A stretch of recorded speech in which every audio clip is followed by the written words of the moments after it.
tell us how innovative business models have helped drive entrepreneurship in Jammu and Kashmir.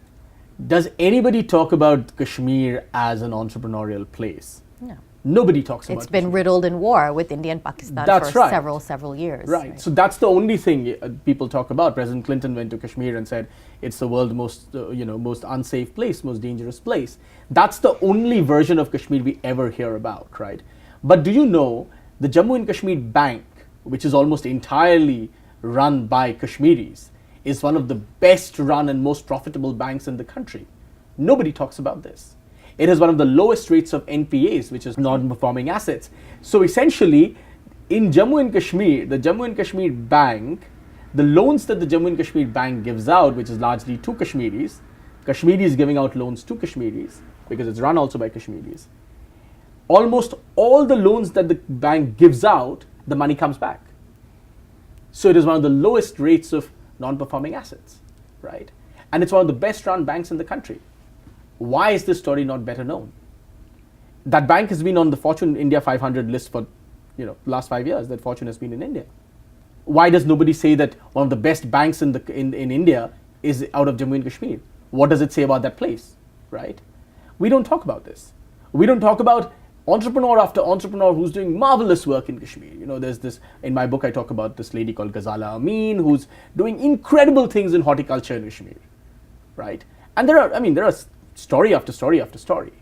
But we have trapped, look, what has happened is India has got trapped in cliches. Kashmir equals violence. India equals snake charmers and elephants. Indian women equals violence and exploitation. Indian culture equals retrograde and rubbish. So it's all these cliches, these colonial cliches that are perpetuated, which is really annoying. People like me have devoted their lives in trying to change this. Because we see what is happening, we see how our own country is changing, right? And we see the amount of, change that's happening every day.